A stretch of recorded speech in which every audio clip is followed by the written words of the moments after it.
happen. Yeah, indeed. Yeah, so that this is the atmosphere that we're operating in right now. Let's say no more. We're just about to go live on YouTube. There Okay. we go. And thank you for joining me, everyone. Charles Moscowitz, Monday through Friday, 12 noon, here at the flagship station, which is YouTube, but about 12 other venues and platforms that are now carrying the program. And my guest is Matthew Vadum, who is the author of, or is a co-author along with four other people of Unmasking Antifa, Five Perspectives on a Growing Threat. Matthew, thanks for joining me today. Thanks for having me on.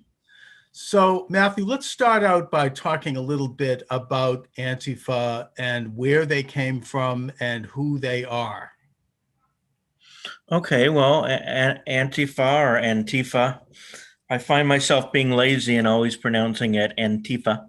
Anyway, it's short. It's a shortened version of anti-fascist, and it arose from the Weimar Republic, Germany, in between the two world wars, and it was created by the Soviets to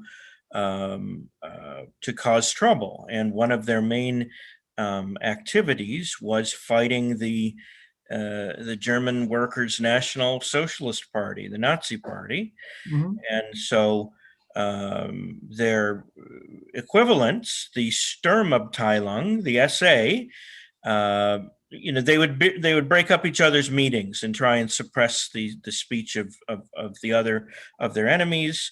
And so, they were thugs that went around and silenced and intimidated people, and that was why they were created, and that is pretty much what they do today as well. They've gone through various iterations over the years. In the 80s, you might have known Antifa branded itself differently. In North America, in the U.S. and Canada, you might have known them as ARA, Anti-Racist Action. Okay. And at that point, they were preoccupied with picking fights with the Klan, which has been dying for many years, but somehow they managed to find Klansmen, pull them out of the weeds somewhere Well, at and that point, the Klan had been beat them thoroughly up. infiltrated by the FBI and had been really rendered almost moot by the 1980s. That's right. Yeah, and it used to be very powerful and control state legislatures back in the 20s and the Sure. 30s and so on. But then it became a shadow of its former self, and it was basically nothing by the time anti-racist action, Antifa came around wanting Now, to did pick Antifa at that fights. time have connections to the Soviet Union, or was it just a spinoff? Yeah, it was founded by the Soviet Union. I don't know if they can. I'm not enough of an expert to say that they were still in communication with the Soviet Union at that point. I Okay. I can't say for sure. So others know more on that topic than I do, but we know that their purpose was still to subvert, the United States and cause problems for what they perceived as the extreme right wing. So they were the shock troops of the communist movement, the sort of sent out on an international level, sort of playing the same role in other countries that the Cheka played in the Soviet Union, which is kind Right. of like the paramilitary group that would go in and try to agitate and cause violence and disturbance and social disorder and terror as a way to destabilize a targeted society. And in this case, that society is the United States. Let me just as a note of history, mention that the Antifa in pre-Nazi Germany was just as bad as the Nazis. They were just as anti-Semitic as the Nazis, I may add, as well, using almost identical rhetoric. I mean, the Nazis might have been more into a race theory, but they were into the idea that the Jews were the capitalists who were controlling the world through their banking and their money, and that they had to be hung. I think it was Ruth Fisher, one of the main activists in Antifa in Germany, said that all the Jews had to be hung from lampposts. So now we're bringing things up to today. They're active in American cities. Suddenly they burst into the scene I think around the time of the racial disturbances in Ferguson, Missouri. That's when we first heard of them. Is that right? Well, that's when they started to get back onto people's radar again, and they were, they became active in all of these violent protest movements, and that's when you started to hear about them again because they had pretty well, they were still there, but nobody had heard from them in a few decades. Right. They uh, so this put them back in the national spotlight. And then, of course, they had another big publicity time in this past summer with the unfortunate death of George Floyd and Breonna Taylor, where they basically came out of the woodwork and started to loot Black businesses and burn Black neighborhoods and kill Black people, including children, in Chicago. And they began to cut a swath across the country, all with the praisings of people like Nancy Pelosi and Kamala Harris and other left wingers who said that this was a great and glorious movement and they should keep fighting. We had my own congresswoman here in Massachusetts, Ayanna Pressley, say they should stay at it, still burn the neighborhoods, and they became quite prominent. What was their agenda at that time? And I should say, Ayanna Pressley basically said, I've seen the video on YouTube that Black Lives Matter and Antifa are essentially the same thing, and that there's no distinction between them today. Well, let's be fair here and But just yeah, point out that most of the people I think who think that they're following Black Lives Matter as a principle are not witting and are not conscious in terms of participating in this. Like I live in Boston and I see in the suburban, wealthy, predominantly white communities, I see signs on lawns saying Black Lives Matter. I don't think that those people really understand what the actual organization is. They just simply support this nice concept that, of course, Black Lives Matter, all Black Lives Matter, including all the people that Antifa is murdering in the cities. But putting that aside, I think we need to differentiate between that and the well-meaning liberals who put up those signs. I mean, I think what they're really saying is that we hate Trump, but putting that aside, they have a right to say that. They mean well. Of course, Black Lives Matter. This isn't about that. This is about this particular organization at its core and their alliance with Antifa. So do you see an interlocking aspect to them and Antifa? well, apart from all the well-meaning liberals that you just referenced, yeah, well, the leadership of Black Lives Matter, they worship Assata Shakur and Mumia Abu Jamal, who are both notorious murderers of white police officers, and they think that their view of American society, I guess, is slightly different than Antifa. They view America as essentially a racist society, and then they work backwards from that presumption to tie everything to racism, that capitalism is racism, and so on. Whereas Antifa is more sort of a straightforward, anarcho-communist Marxist thing, that capitalism is bad, and so on. So they have been working together for a while now, and have become in their organizations have meshed. Even though they're still separate groups, but they formed. I guess you could say, if this were a business operation, you'd say they've formed a working partnership, and they are cooperating with each other. And there's a lot of overlap between the two groups, but they both want to overthrow the government of the United States.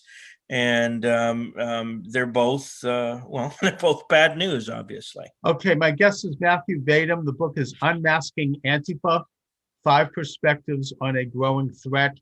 I think that for public relations purposes, BLM has toned down their rhetoric, especially since a year ago when they were talking about, fry them like bacon, and that weird chant that they had as they. In Minnesota.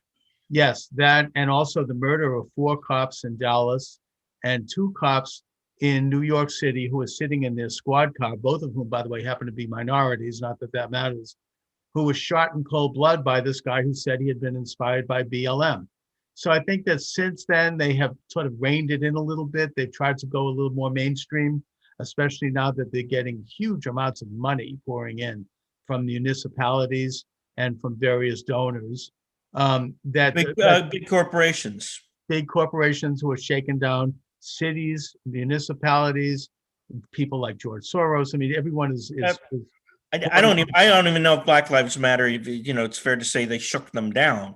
It seems after the death of George Floyd, the money started coming out of everywhere, out of every pore, and they didn't even have to solicit it. I mean, it would be interesting to follow the money there, and we should, if we had any investigative journalists who were worth anything, which they're not, most of them are not, they would actually take a look at the finances and who actually put where the money went. We know that I think it's been already determined that a reasonably large percentage of it went directly into the coffers of the Democratic National Committee. But putting that aside, I want to bring things up to the incursion at the U.S. Capitol. Now, to my way of thinking, on the surface, this to me looked like something that was an attempt, and it in fact was, and ended up being an attempt to disrupt the joint session of Congress, where there were 7 states that were contesting the election. And they had representatives and senators sign a document requesting that there be a hearing on each of those states, which is what the Constitution calls for. And just as they began the hearing in Arizona, which was the first state called on the alphabet that was being contested, all of a sudden, as the testimony was coming out, and it was really stunning testimony, and it was very interesting, and finally, the American people were going to get to hear what might have happened, and maybe not. I mean, it would have been a debate. All of a sudden, everything gets shut down. You have these people coming into the Capitol dressed in clown outfits, suddenly interrupting everything, and then everything is shut down, and then the Congress reconvenes after midnight, and they gavelled Biden in. Now, I'm not here to contest that. I just point out that this was not good news for Trump. I mean, this was not good news for those of us who simply wanted to get to the truth and hear the evidence. Was Antifa / BLM involved in that? Do you have evidence of that?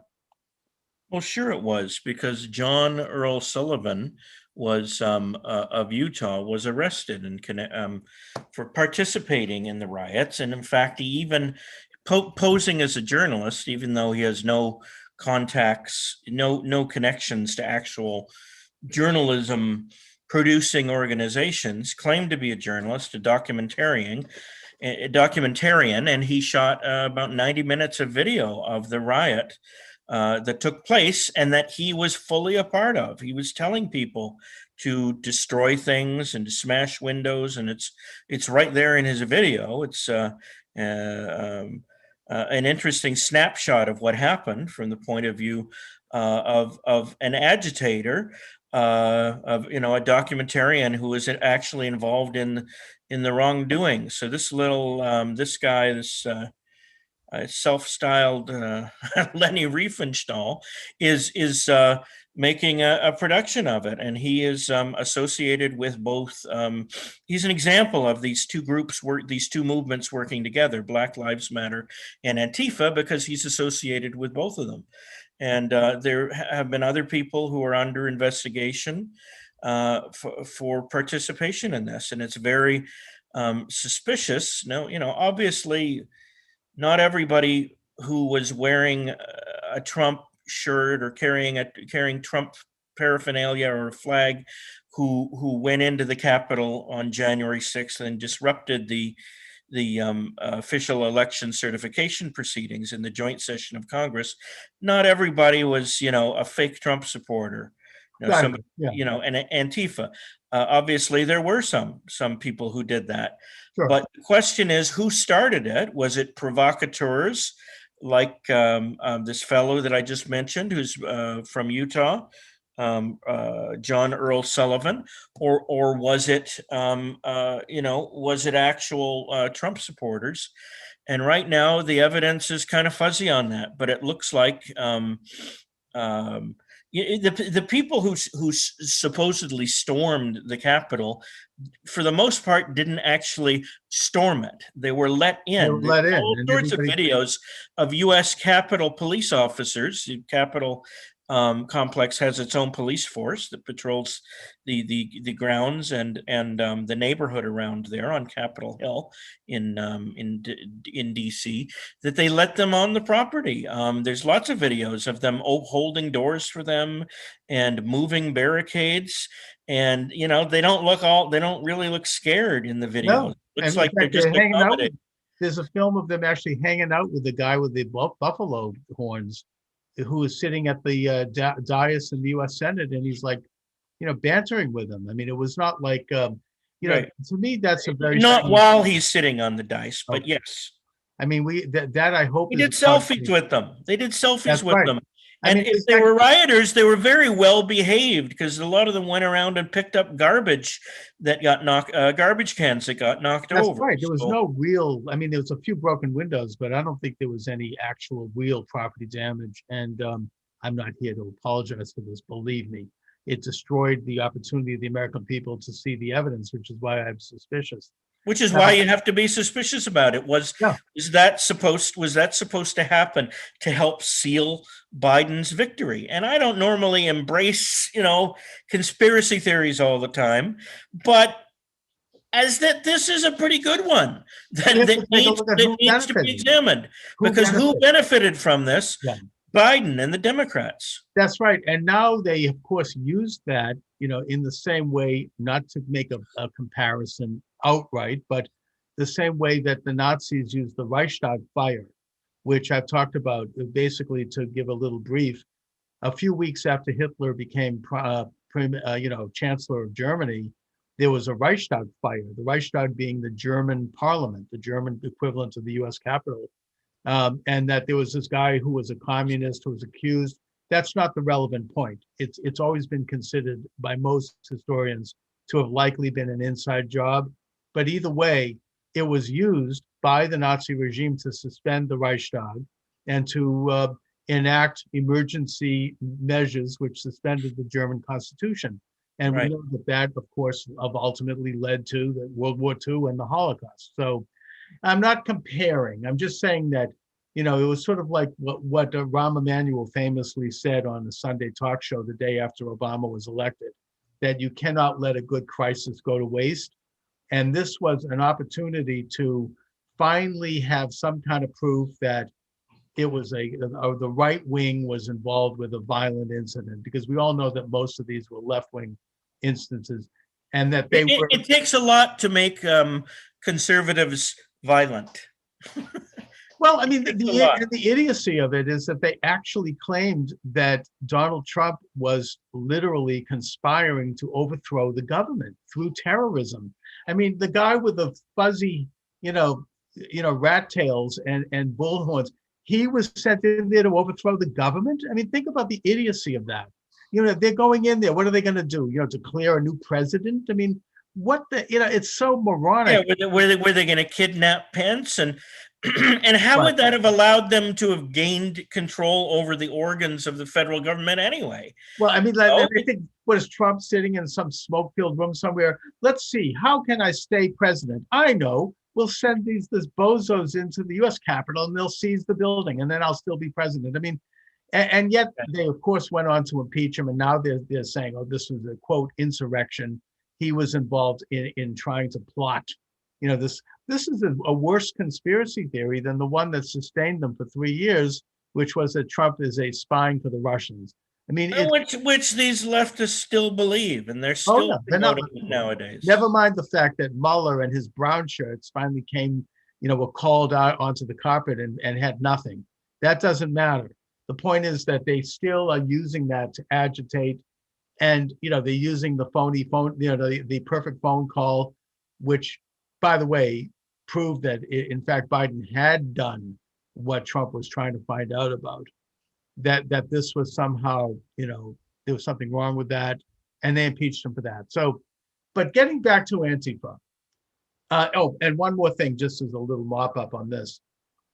it was a week before this event that people like myself and many other good conservatives were saying, this is going to be an important event, that Congress is going to convene. We're going to finally get to have a hearing on the evidence, and that people are going to Washington. And I was very clear to say, and you can look at my TikToks and my YouTubes that verifies it, that we ought to treat this like a civil rights event similar to the March on Washington, where you had the Reverend Dr. Martin Luther King speak and the I Have a Dream speech, and people showed up in a shirt and tie and, and in their formal clothes, and everybody was very, solemn and well behaved, that we ought to do that because we are going to see infiltration from Antifa, and they are going to be putting on Trump gear and trying to meld into the crowd. So it's not like we didn't know this was going to happen.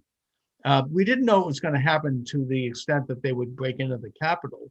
And as you say, Matthew, there must have been some assistance there. But Trump is also being and good luck convicting a lot of the people who went into the Capitol, because you're not going to be able to prove that they did anything wrong if they were invited in by the police and the police opened the door. If you wouldn't know that you're not supposed to go in there. Who would know if you were just out there, an innocent, member of the crowd, and you hadn't seen any violence because the cops open the door and removes the barricades? Anyway, a lot of these people they've charged with whatever the crime is, unauthorized entry onto government property or whatever it is, they're going to get off.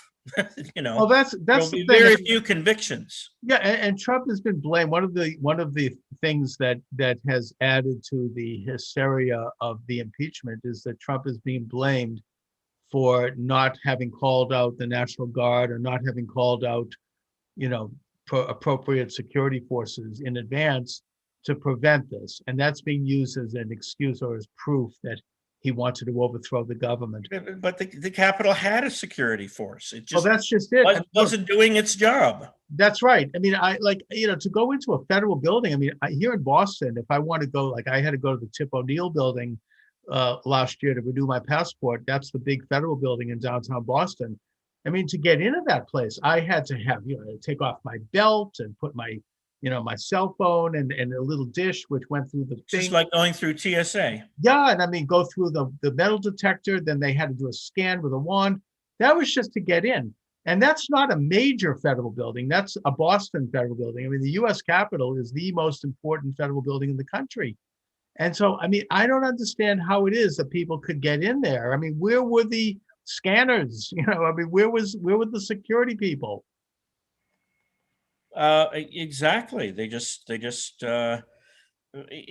was too easy for them to get in, and that's that's part of what makes this so suspicious. Well, that's right. And I think that I wonder, Matthew, is this being investigated by the FBI? I mean, I don't trust the FBI, especially since we know that they were sort of in the bag for the deep state against President Trump.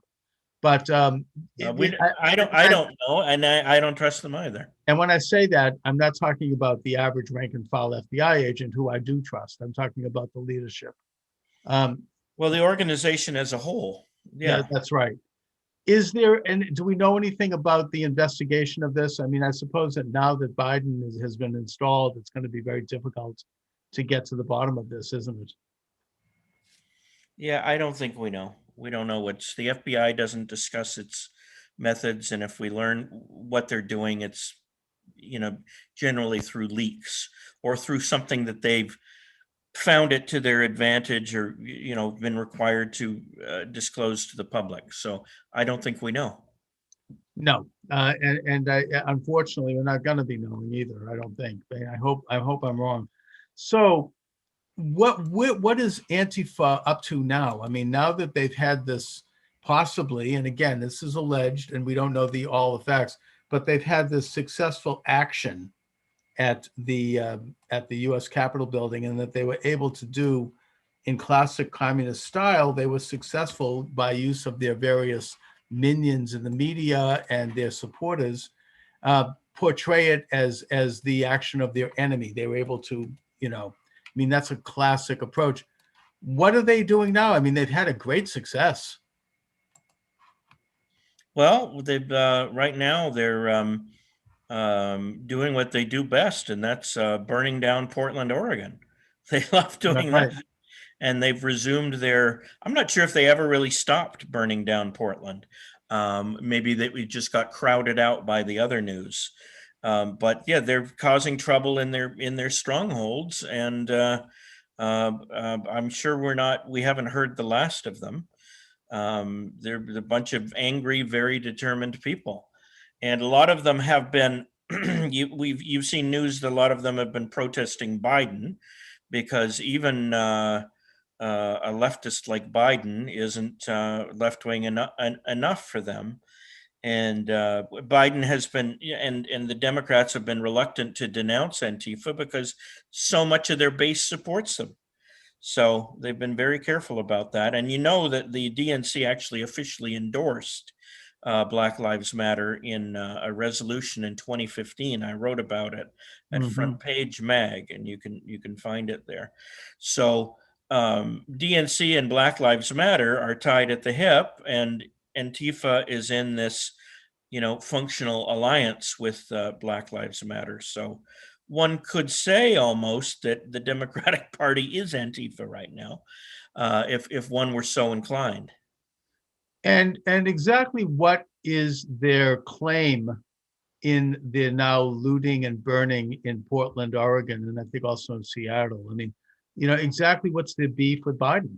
Do they say? I mean, or is this just anarchy? Well, my understanding is they still, they don't like Biden, and they still want to burn the U.S. system down, and they don't care if Biden is in charge or if Trump is in charge. And at least in that respect, they are consistent, and they're anti-American to the core, and they want to overthrow the government. So Right. And that I think that objective hasn't changed.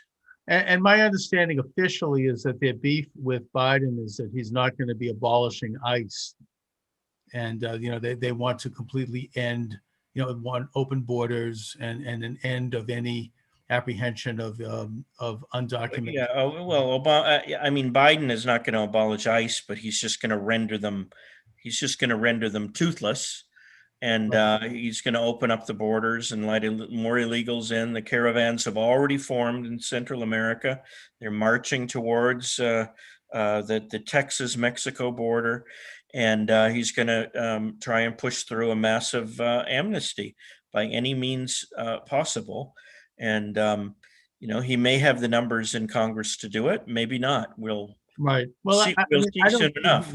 I don't see how it's going to help him politically to have thousands of people, and particularly children, swarming on the border. And by the way, not to bring up an issue, but they're not going to be wearing masks likely. Um, And that will horrify him. Biden was horrified that when lawmakers thought they were running for their lives on January 6th, that they didn't stop to put masks on. This is the kind of oh, stupid status mentality that we're dealing with here.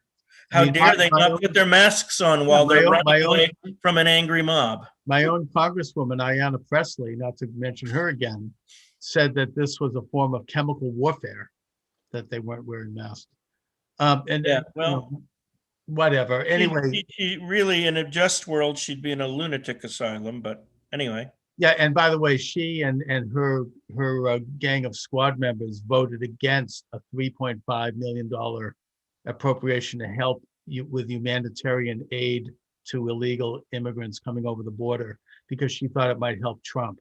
So, I mean, what's she responsible for? Well, that's why the pandemic restrictions are coming down now in California and in your state, or about to anyway, They because are oh, because Biden is president, and served its purpose. yeah, it's just like any reasonable person can see that the vaccines, were also the distribution was withheld until Biden, or the recent vaccines, because there's more than one. They didn't announce how effective they were, the tests that they were ready to go, until after Trump had lost the election. So suddenly everything's coming up roses now that Trump is defeated, and you're going to see a lot more of that. these things that they didn't want to happen because Trump was president, and and he'd get the credit for the good news. Meanwhile, blood is on their hands because there were a lot of people who died, and I'm not even talking about the majority of people who died from this horrible virus who were in nursing homes. Yeah, suicides and stuff. Yeah, suicides, and you have I would even, That's stuff that's harder to see and harder to track and harder to connect directly to yeah. to And I the know that COVID-19 and the pandemic lockdowns. I know it's a harsh word to use, but I would also say there's a little genocide going on when you have blue state governors like Cuomo putting COVID-19 active people in nursing homes while the Navy has their ship right in New York Harbor empty. And by the way, this new Secretary of Health in the Biden administration was the assistant secretary in Pennsylvania when they did the same policy, and she pulled out her 95-year-old mother in advance. So it's not like they didn't realize what they were doing. Well, can we put an asterisk beside the pronoun she there? But And yeah, let's I not think, go into that because they'll pull my YouTube channel. We can't talk about that on YouTube. okay, but I don't. Rachel Levine is, I think, assistant nominated to be an assistant secretary of health, not to be the actual secretary of health, who is going to be Xavier Becerra, the former congressman who's now California Attorney General. So just to make that clear, Becerra, not Levine. Levine will be farther down on the totem pole, but still, a senior official if confirmed. Right. So here we are, the administration has been installed. Do you think that, Antifa is still up to their antics and still involved with leftist revolutionary activity, burning neighborhoods and looting businesses? And now we have the caravan approaching the border. I mean, I still think that there are some positive signs in that we still have at least some measure of a system of checks and balances to throw a wrench. Like, for example, there was a good judge in Texas, that being Drew Tipton, who has put a stay on Biden's executive order ending deportations. You have now Right. Mitch McConnell has decided, even though we can discuss his behavior, which is pretty bad toward Trump, he has decided that he's not going to go along with getting rid of the Senate filibuster. And so that will stay in place, which means that the left isn't going to be able to just gavel through their entire agenda. And I think that the third thing is that the phony impeachment, this whole fraud is dead in the water. Ain't going to happen. Even John Roberts, who we could discuss separately, is not like a great guy. Nevertheless, has suddenly decided that he's not going to preside over a phony impeachment. And so I think it's not happening. No, Kamala Harris doesn't want to either. So there you go. I mean, and I think that you have, maybe what happens often with the left, and it usually augurs in favor of freedom, is that they overstep themselves. They become too drunk with their own authoritarian tendencies and their own lust for power, and they begin to come out in the open and do things that are going to be just too obvious. They get lazy, they get sloppy. I think that's part of this impeachment conviction. About half of the American public believes that the election had been I'll use the S word. Let's not say what it is, because YouTube might take me down. And I believe that there is evidence for that. But now they want to go in for like the kill. They want to have Trump's head on a silver platter, and I think it's an overstep. And I think it's going to boomerang against them. Yeah, well, they do tend to overreach when they're in power, and we can only hope that the backlash against them is strong enough to undermine them. And defeat their efforts, defeat the leftist juggernaut that seems that wants to destroy what's left of our republic. Indeed. And so I still believe that we have a system of checks and balances. I still have confidence in our system. We still have to realize that there was a red wave on election day, with one exception, and that's a very questionable exception. But in fact, Republicans took back, I believe, at least 2, if not 3 state houses. and that And they're had a very strong showing in the House of Representatives. that's right. It's a hair's breadth away. 10 Republican women were elected. You have, I think that the Democrats only have a 3-member majority there. So, it's not over. I mean, we still have a system in place, and we still have plus, you have 75 million people voting for Trump. Right. So, I feel, Unless HR 1 passes, and then oh yeah, there'll never be another fair election again. that's right. And that's a topic we should do another show on, and that's coming up. It's interesting that that's the first piece of legislation presented by the Democrats, and it is Right. horrendous. That's their so-called election reform measure that would basically ban everything involved that I can think of, and in that assures electoral integrity and makes it a total free-for-all. Oh, it federalizes Worse than election. the last election. It federalizes election policy, which the Constitution, Article 1, Section 3 says resides with state legislators. At the same time, we've got Rand Paul, who has said that he's going to go around this year and visit every state legislature to try to educate them in terms of what their constitutional authorities are. And I think that that can be challenged constitutionally because the Constitution is pretty clear. It is the state legislators who regulate elections, and that the national election is conducted. There are 50 of them, 50 states. It's not a national election in the literal sense. But, they'll probably try to abolish the Electoral College. They want to make DC a state, so they can get 2 more senators. I mean, it's really corrupt. Maybe pack the Supreme Court if it doesn't go their way. This is all out in the open.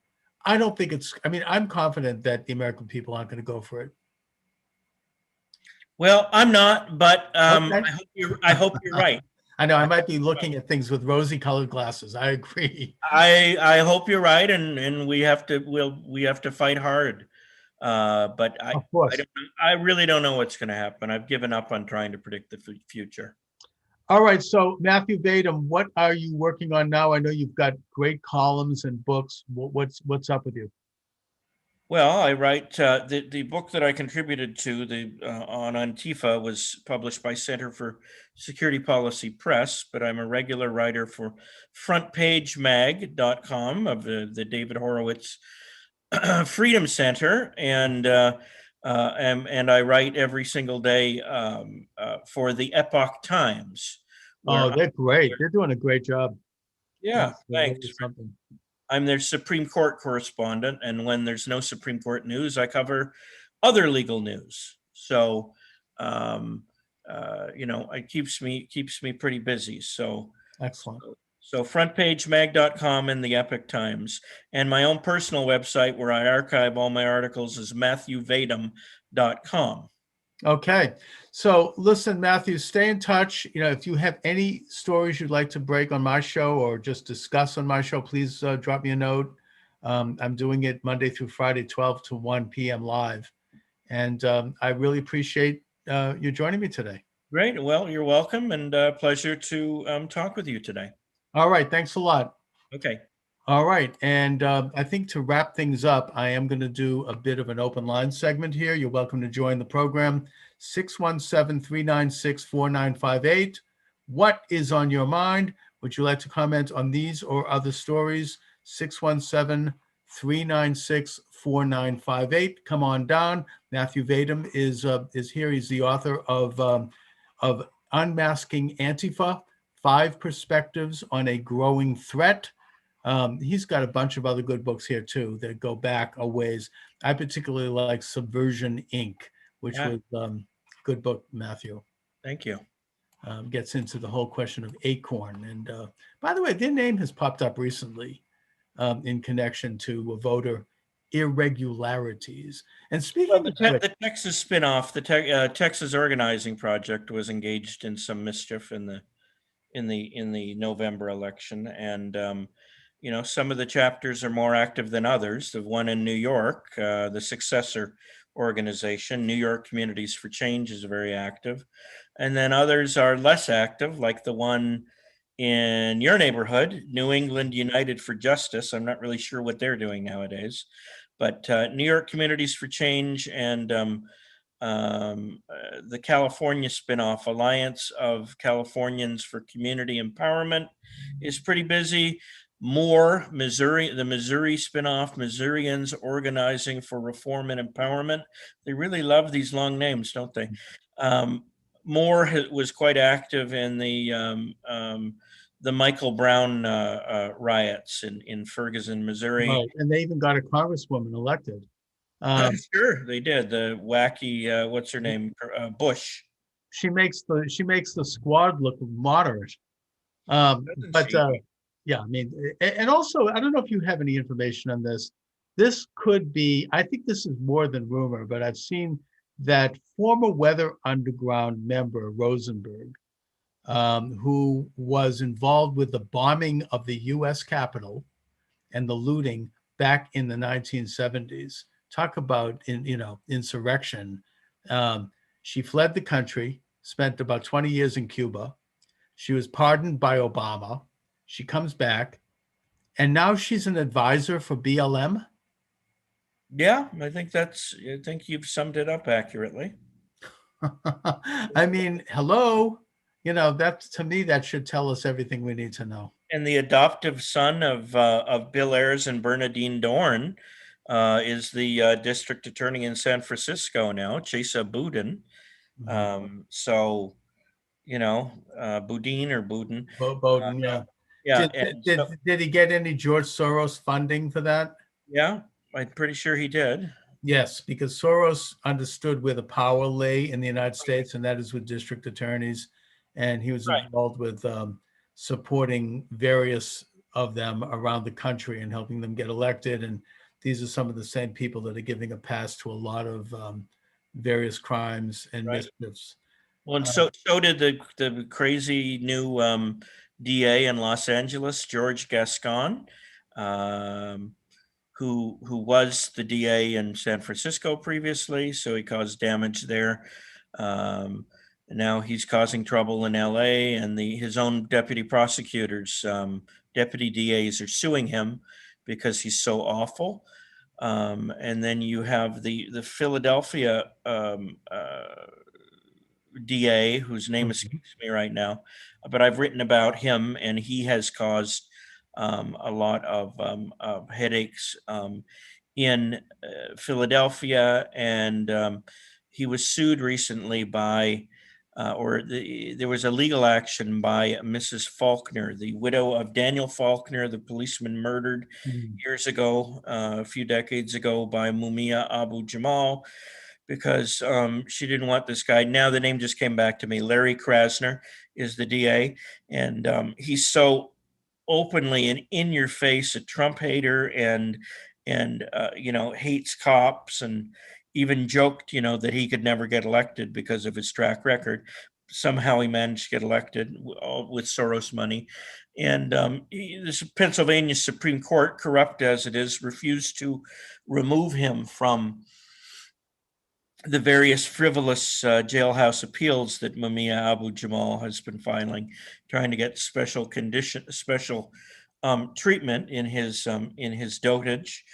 And he can't be trusted to represent the people of Pennsylvania properly. So Mrs. Faulkner, the widow, tried to have him removed from the case, and Mhm. it did not succeed.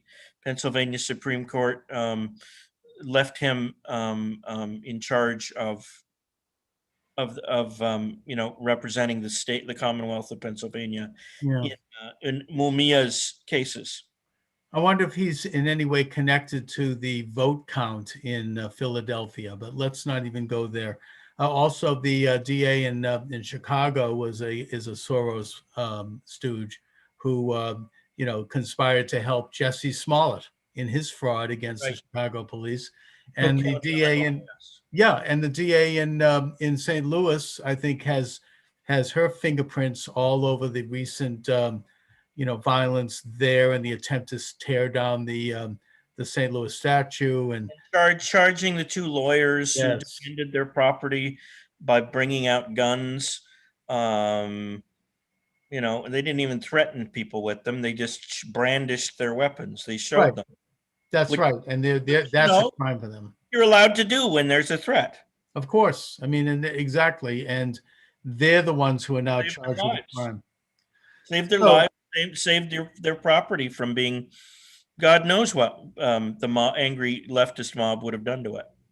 I guess we should say thank you to George Soros, and the radical cadre and the brown shirts that are around them and that are subverting this republic. And, Well, I mean, it's thank you. Ironically, sure.